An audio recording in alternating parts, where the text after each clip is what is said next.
Panthangi toll plaza వద్ద రద్దీ పెరిగింది. సంక్రాంతికి ఏపీ వైపు వెళ్లే వాహనాలు పెద్ద ఎత్తున తరలి వస్తుండటంతో ఎక్కువ టోల్ బూత్లను ఓపెన్ చేశారు. కార్లు, ఇతర వాహనాలు నెమ్మదిగా ముందుకు సాగుతున్నాయి. పంతంగి టోల్ ప్లాజా వద్ద రద్దీ పెరిగింది. సంక్రాంతికి ఏపీ వైపు వెళ్లే వాహనాలు పెద్ద ఎత్తున తరలి వస్తుండటంతో ఎక్కువ టోల్ బూత్లను ఓపెన్ చేశారు. కార్లు, ఇతర వాహనాలు నెమ్మదిగా ముందుకు సాగుతున్నాయి. ఇక పంతంగి టోల్ ప్లాజా వద్ద తాజా పరిస్థితిని వివరించేందుకు మా ప్రతినిధి అశోక్ లైవ్ లో జాయిన్ అవుతున్నారు. అశోక్, చెప్పండి, పంతంగి టోల్ ప్లాజా వద్ద ప్రస్తుతం సిచ్యువేషన్ ఏంటి? రద్దీ నేపథ్యంలో అధికారులు ఎలాంటి ప్రత్యామ్నాయ ఏర్పాట్లు చేస్తున్నారు? అప్డేట్స్ ఏంటి?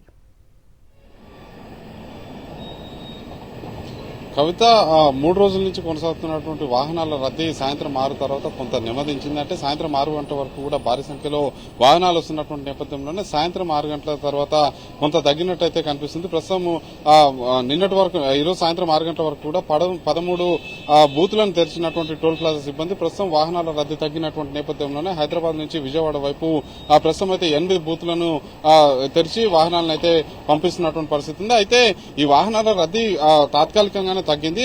ఆఫ్టర్ 9 తర్వాత మరొకసారి వాహనాల రద్దీ పెరిగేటువంటి అవకాశం ఉందని చెప్పేసి మనకు తెలుస్తుంది. ఎందుకంటే హైదరాబాద్ నుంచి పల్లెకు బయలుదేరినటువంటి వాసులు అక్కడ భోజనాలు చేసిన తర్వాత ప్రయాణాన్ని కొనసాగించేందుకు షెడ్యూల్ ఫిక్స్ చేసుకుంటున్నటువంటి నేపథ్యంలోనే నిన్న కూడా 7 గంటల తర్వాత 9 గంటలు, 7 గంటల నుంచి 9 గంటల వరకు కూడా కొంత వాహనాల సంఖ్య తగ్గినప్పటికీ 9 తర్వాత విపరీతమైనటువంటి ఫ్లోటింగ్ వచ్చినటువంటి నేపథ్యంలోనే అదనపు బూతులను కూడా తెరిచినటువంటి పరిస్థితి కనిపిస్తుంది.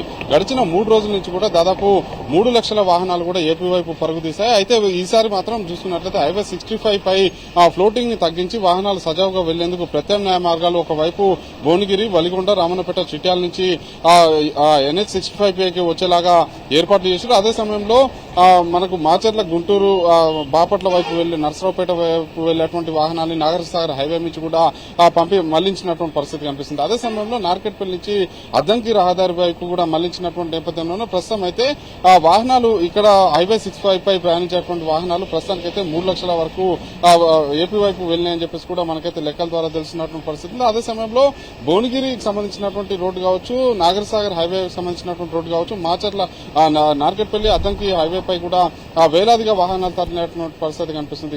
గతంతో పోలిస్తే చూసుకున్నట్లయితే ఈసారి వాహనాల సంఖ్య పెరిగింది. ఎందుకంటే మన జీఎస్టీ రేట్లు తగ్గించిన, జీఎస్టీ స్లాబులు తగ్గించిన తర్వాత కార్లకు సంబంధించినటువంటి రేట్లు తగ్గినటువంటి నేపథ్యంలోనే కార్ల కొనుగోలు పెరిగాయి. అదే సమయంలో కొన్నటువంటి కొత్త కార్ల ద్వారానే ఈసారి కుటుంబ సభ్యులను కలిసేందుకైతే పట్నం నుంచి పల్లెకి వెళ్లినటువంటి నేపథ్యంలోనే వాహనాల సంఖ్య అయితే పెరిగిపోయినటువంటి పరిస్థితి ఉంది. దానికి అనుగుణంగా ఇటు ఆర్టీసీకి సంబంధించి కూడా ప్రత్యేక బస్సులను కూడా ఏర్పాటు చేసినటువంటి నేపథ్యంలోనే బస్సులో వెళ్లే వారి సంఖ్య కూడా భారీ సంఖ్యలో ఉన్నటువంటి పరిస్థితి కనిపిస్తుంది. దీనికి తోడు పండుగ చేసుకునేందుకు వెళ్లేటువంటి వారితో పాటు అక్కడ కోళ్ల పందాలతో పాటు సంక్రాంతికి సంబంధించినటువంటి వైభవాన్ని కల్లారా తిలకించి భవిష్యత్ తరాలకు సంక్రాంతి పండుగ అంటే ఇట్లా ఉంటుంది, సంస్కృతి సంప్రదాయాల్ని మేళవించి పండుగ ఈ విధంగా చేసుకుంటారని చెప్పేసి కూడా తెలియజెప్పేందుకు పిల్ల పాపలతోటి తెలంగాణకు సంబంధించినటువంటి ప్రజలు కూడా ఏపీ వైపు వెళ్తున్నటువంటి నేపథ్యంలోనే వాహనాల ఫ్లోటింగ్ అయితే గడిచిన 3 రోజుల నుంచి కూడా భారీ సంఖ్యలో వస్తున్నటువంటి పరిస్థితి ఉంది. ఈ రోజు రాత్రి 9 గంటల తర్వాత మరొకసారి కూడా వాహనాల రద్దీ పెరిగేటువంటి అవకాశం ఉంది. ఈ ఫ్లోటింగ్ రేపు మధ్యాహ్నం నుంచి సాయంత్రం వరకు కూడా కొనసాగేటువంటి అవకాశం ఉంది. ఎందుకంటే